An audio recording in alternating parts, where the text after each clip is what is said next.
নমস্কাৰ।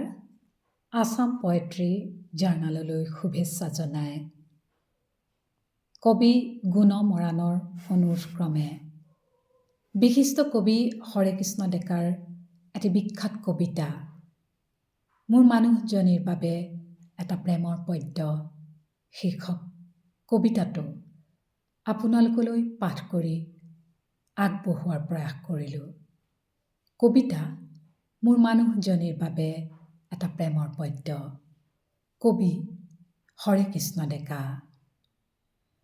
দুকুৰিৰ সীমা পাৰ হৈ তিনিকুৰিৰ বাটেৰে গৈছোঁ। বাটৰ মোৰ নাপালেও সময় আছেনে এতিয়াও মোৰ মানুহজনীৰ বাবে এটা প্ৰেমৰ পদ্য লিখাৰ। তেওঁৰ ৮ বয়সীয়া চুলিৰ ৰূপালী ভাজৰ ছাদ, কপালৰ বলি ৰেখাত সময় আচোৰাত। কিন্তু তাৰ নামনিত এতিয়াও দেখোঁ সেই লাজ কৰি হাঁহি, যি মোৰ হৃদপিণ্ডকেইদিন জীয়া এটিৰ দৰে নচুৱাই ৰাখিছিল। ৰঙা কৃষ্ণচূড়াৰ তলত আমি যিবোৰ কথা সিঁচি দিছিলোঁ, সেই তলসৰা কথা এতিয়াও চকুৰ মণিৰ ভিতৰত বতাহে কঁপাই থৈছে। কিন্তু মোৰতো সময়ে নহ'ল প্ৰেমৰ পদ্য লিখাৰ। যি পদ্য তেওঁ লিখিবলৈ কৈছিল মাহ হালধিৰ ৰং গাত নালাগোতেই।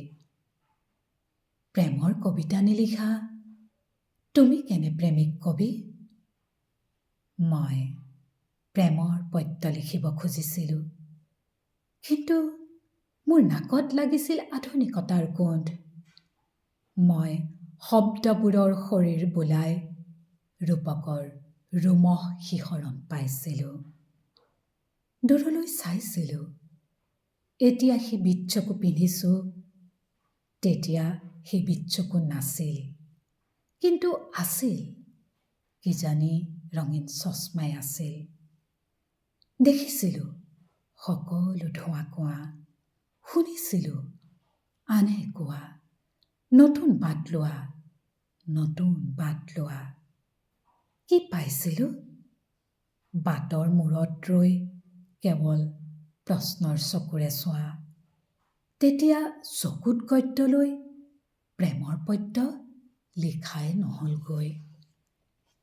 মোৰ ছোৱালীজনীৰ বিয়াৰ হোমৰ ধোঁৱাই অনা চকুপানী মচি এদিন যেতিয়া নিজানে নিজক পাইছিলোঁ, মোৰ মানুহজনীৰ মুখলৈ চাইছিলোঁ। আমাৰ তেজ মঙহেৰে গঢ়া কবিতা এটা আনৰ হাতত দি নিৰ্বাক এটা কবিতাৰ দৰে তেওঁ ৰৈ আছিল। মোৰ হিয়াৰ আগ মঙহ দুখাই কত যে ৰূপক কঁপাই তেওঁ মোক আকৌ এবাৰ প্ৰেমত পৰাৰ পুৰণি সোৱাদকণকে দিছিল। আৰু মই নিলিখা প্ৰেমৰ পদ্যটো লিখিব খুজিছিলোঁ। পদূলিমুখৰ বুঢ়া কৃষ্ণচূড়াৰ কাষলৈ আহিছিলোঁ। তাৰ লঠঙা ডাললৈ নিস্তেজ চকুৰে চাইছিলোঁ, যেন বিচ্ছকুৰ ভিতৰেৰে ৰঙা ফুল ফুলা দেখিছিলোঁ। কিন্তু মোৰ পদূলিমুখেৰে কেইলি মাৰি ল'ৰাহঁত গৈছে, পূব আকাশৰ বেলিটো ৰৈছে। সিহঁতে সুধিছে, আপুনি কোন? মই কৈছোঁ, মই প্ৰেমৰ কবি। তোমালোক নতুন চোন। মই নুসুধাকৈ মোৰ মুখত সিহঁতে সুহুৰিটো গুজি দিছে। মই নাজানো তাত কি প্ৰেমৰ কবিতা বাজিছে। নমস্কাৰ, ধন্যবাদ।